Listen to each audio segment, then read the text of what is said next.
구약성경 783페이지 욥기 23장 1절부터 읽겠습니다.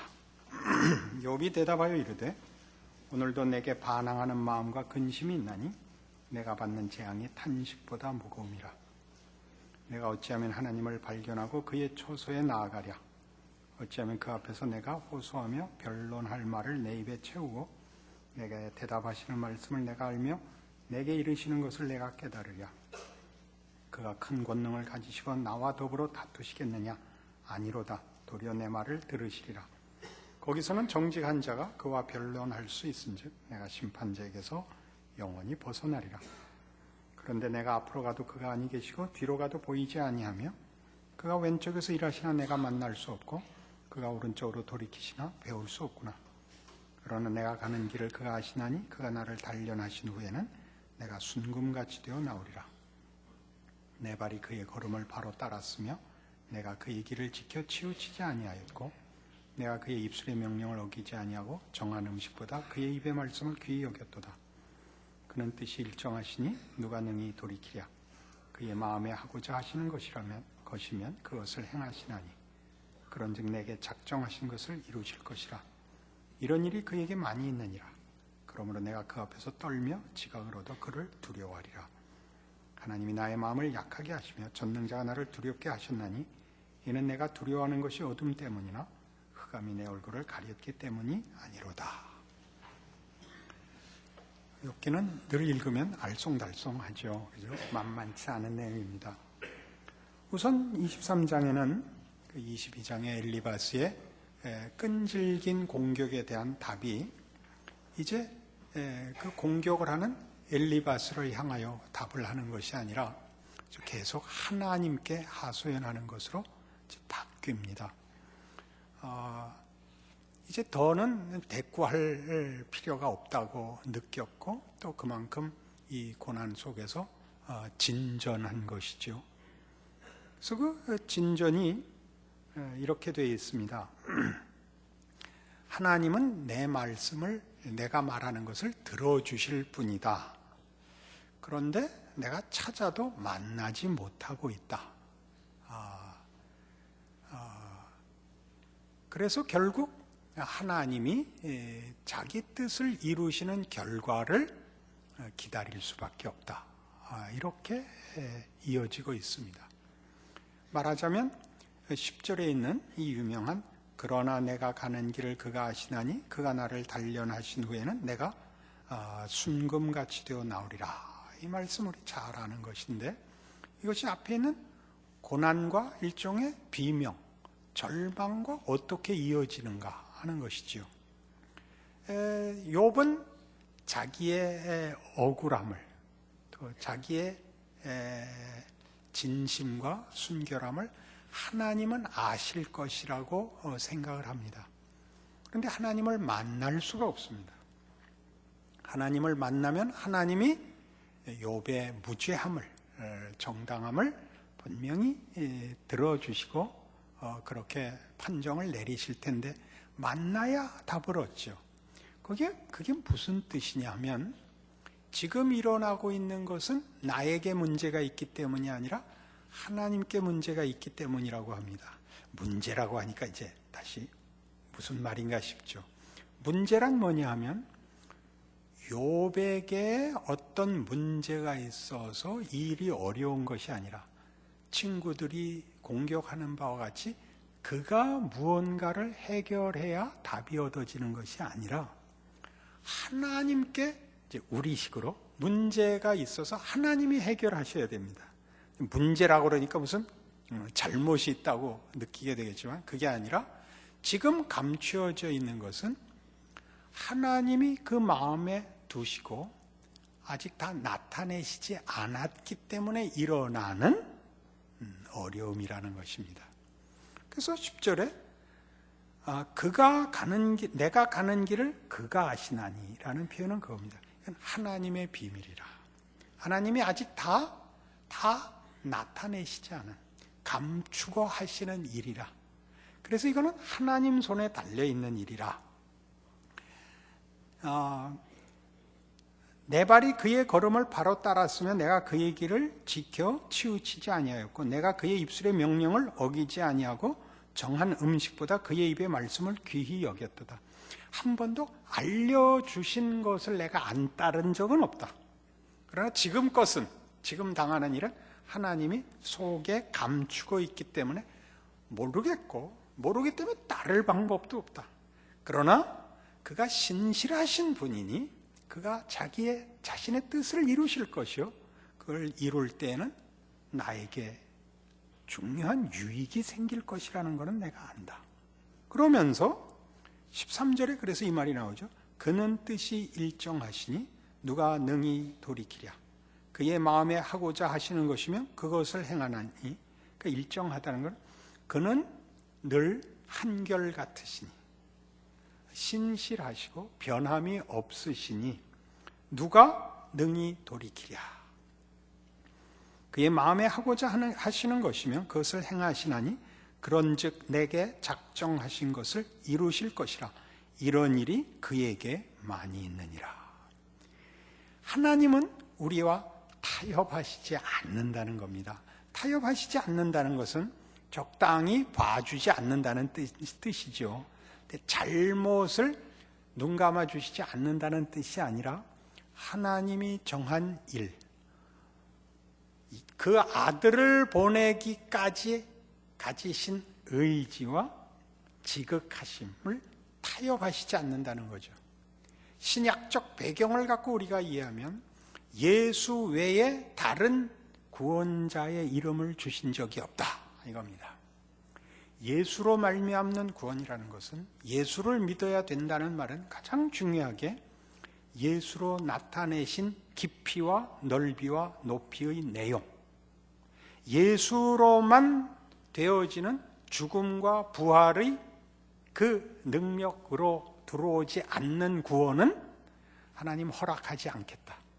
선택적 얘기를 하는 것이 아니라 하나님의 목적하심의 깊이, 수준을 예수 이외의 것으로 타협하지 않겠다. 그러니 욥에게 일어난 이 일은 이제껏 내게 알게 하신 일을 내가 불순종한 적이 없고 내가 외면한 적이 없는데 일어난 이 일은 내가 지키고 내가 아는 것보다 더 높으신 하나님의 뜻이 이 일을 이루고 계시기 때문이다 라고 욥이 이제 알기 시작하는 장면입니다.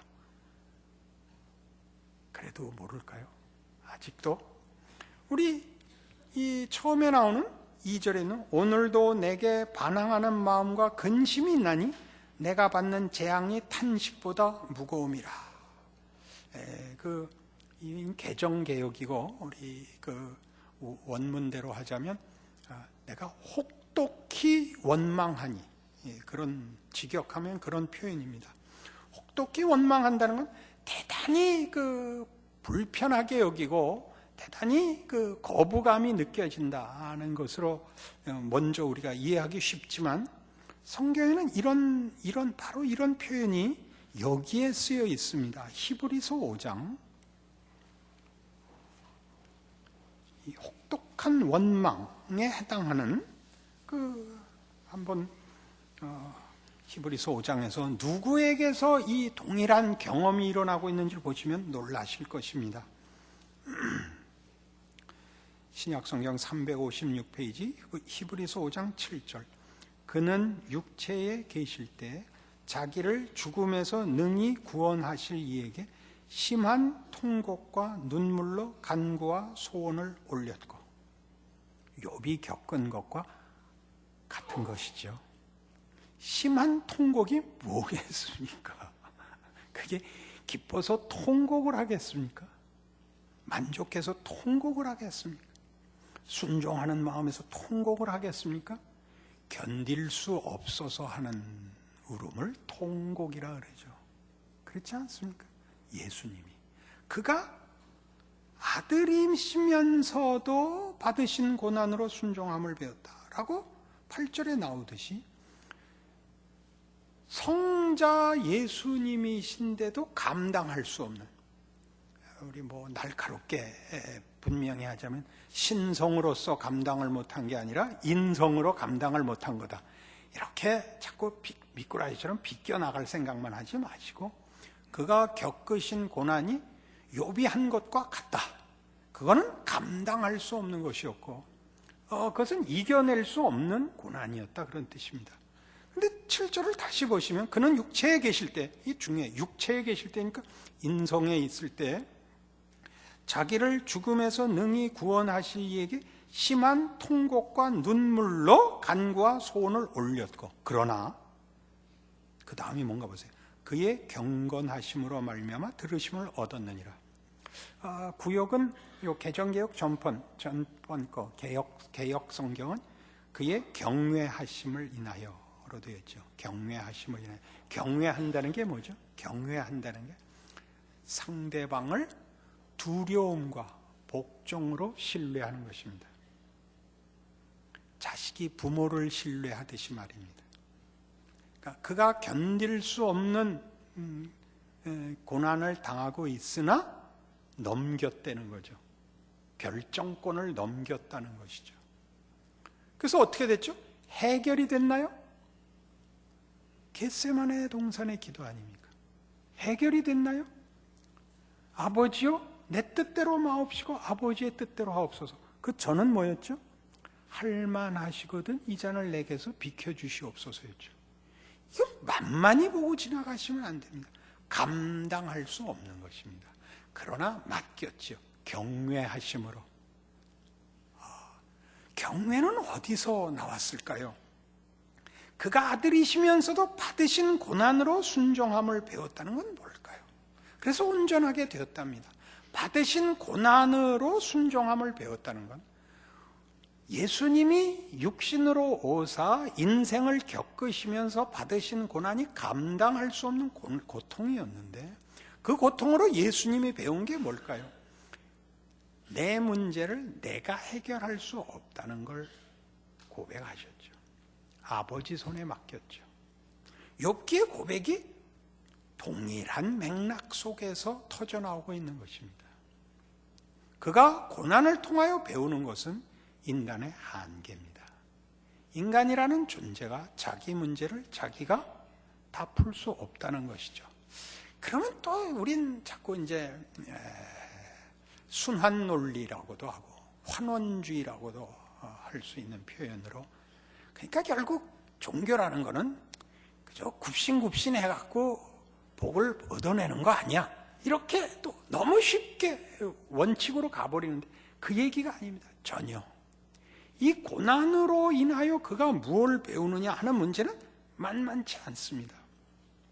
우리 요한복음 17장에 예수님의 기도를 보면 아버지와 내가 하나인 것 같이 저들도 하나가 되게 하사 우리 안에 있게 하옵소서. 이게 예수님의 대제사장 기도입니다. 죽기 전에 드리신 예수님의 대제사장적 기도라고 하는 그의 기도에 영생은 아버지와 나를 아는 것입니다. 아버지와 내가 하나인 것 같이 저들도 우리와 하나가 되어 아버지와 내가 누리는 하나됨과 사랑 안에 있게 하옵소서. 이게 중요한 기도의 내용이죠. 그 하나됨이 여기 순종으로 나타나죠. 순종이란 다만 내 뜻을 접고 요구하는 대상에게 나를 복종시키는 정도가 아니라 나라는 존재의 진정한 내용을 내가 채울 수 있는 것에서 하나님의 채워주심으로 넘기는 것입니다. 인간의 최고의 경지를 포기하고 신의 은혜가 허락하는 경지로 자신을 넘기는 것이 순종인 것입니다. 그렇게 넘어가기 위해서 필요한 것은 자기의 죽음이죠. 인간으로서의 죽음. 인간이 인간으로서 자신의 존재를 확인하는 방식과 자기를 목적하는 한계를 넘기 위해서 겪어야 하는 과정엔 죽음이 있죠. 나를 내가 만들지 않겠다라는 한계에 부딪히고 그리고 죽어 넘어가야 비로소 예수 안에서 하나님 앞에 맡길 수 있게 된다는 얘기죠. 그게 순종입니다. 순종은 의지의 문제도 어떤 의미의 이상에 관한 소원이 아니고 인간이 더 이상 인간이 요구하는 존재로서 만족할 수 없다는 것을 확인하는 어떤 은혜와 인도하심에 의한 넘어서는 자리의 경계선인 것입니다. 이게 욥기의 위치죠. 왜 이 고난을 받아야 되는가? 이걸 넘어서지 않고는 예수님 말씀하신 대로 자기를 부인하지 않고는 아버지께로 갈 수가 없는 것입니다. 여기가 가장 어렵죠. 우리는 쉽게 넘어가고 싶습니다. 새 친구들 얘기죠. 틀린 게 없습니다. 그러나 그것은 인간이 추구하는 종교의 극치일 것입니다.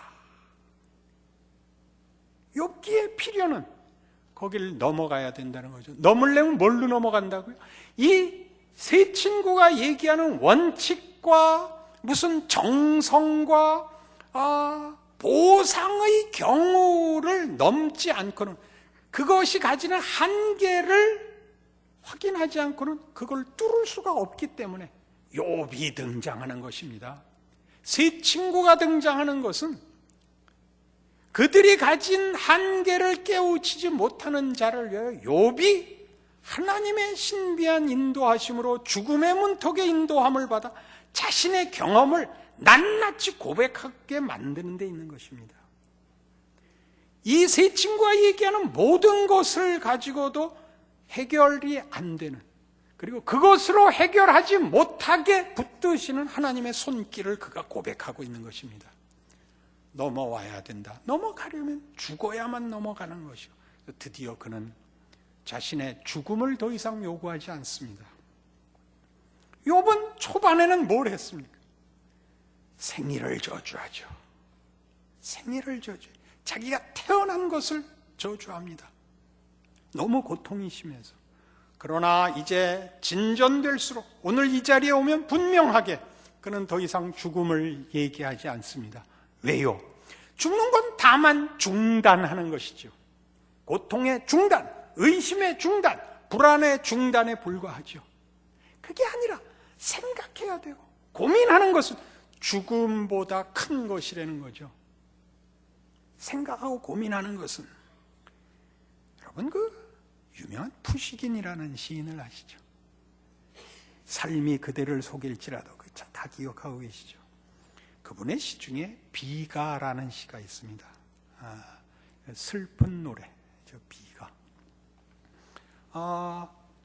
오랜만에 시를 언젠가 고등학교 때 읽었던 기억이 나서 푸시긴 시집을 찾아봤더니 번역이 달라졌어요. 그 글말이 조금 예전에 외웠던 거하고 달라서 제가 옛날로 약간 복원시켜서 그 중요한 부분을 기억나는 대로 이렇게 제가 복원했습니다. 지나간 날들은 숙취와도 같이 슬픔으로 내 영혼을 무겁게 누른다. 내 인생은 고단하고 미래는 파도치는 바다같이 비관적이다. 그러나 나는 죽고 싶지는 않다. 나는 살고 싶다. 살아서 생각하고 괴로워하고 싶다. 그리하여 근심과 불안 속에 기쁨이 있음을 알고 싶다. 후략. 뒤는 잘 기억이 안 나고 이번에 그 본 시에도 번역이 옛날에 제 기억과 좀 달라서 좀 말이 재미없어요. 여기 나는 살고 싶다. 살아서 생각하고 괴로워하고 싶다. 그리하여 슬픔과 근심 속에 기쁨이 있음을 알고 싶다. 그게 인간의 무서운 자기 정체성의 어떤 면모입니다. 죽어서 끝나는, 그래서 다만 한정된 시간을 마음껏 욕심을 부려보는 정도가 아니라는 것을 모두가 알고 있습니다. 그게 욥기의 무시무시한 증언입니다. 하나님이 우리가 잘못하면 그냥 죽여버리면 쉬운데 그렇게 안 하신다는 거니까 이제 고단한 거죠. 하나님은 당신이 하시는 일을 포기하지 않겠답니다. 타협하지 않겠답니다. 우리는 이 정도에서 고만해달라는 거죠. 이 정도에서. 하나님은 그렇게 아니하신답니다. 그는 여전하시니, 그는 하나이시니, 번역이 이렇게 조금씩 다르지만 같은 뜻입니다. 그는 일정하시니, 나는 스스로 있는 자니라의 다른 변형적인 표현입니다. 나는 스스로 있는 자이니라를 제가 그때 뭐라고 설명했죠? 언제나 하나님이신 분, 하나님이기를 중단하실 수 없는 분. 욥기에서 더 분명해졌죠. 언제나 일정하신 분, 하나님이기를 타협하실 수 없는 분, 분명해졌죠. 그래서 예수 믿는 길은 고단합니다.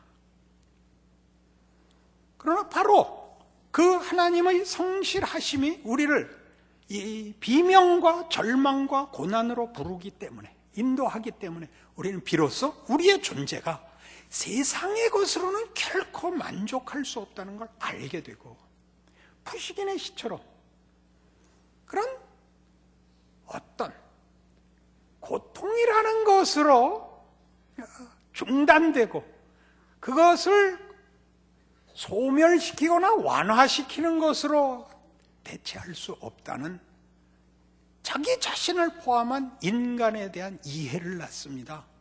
소원을 낳습니다.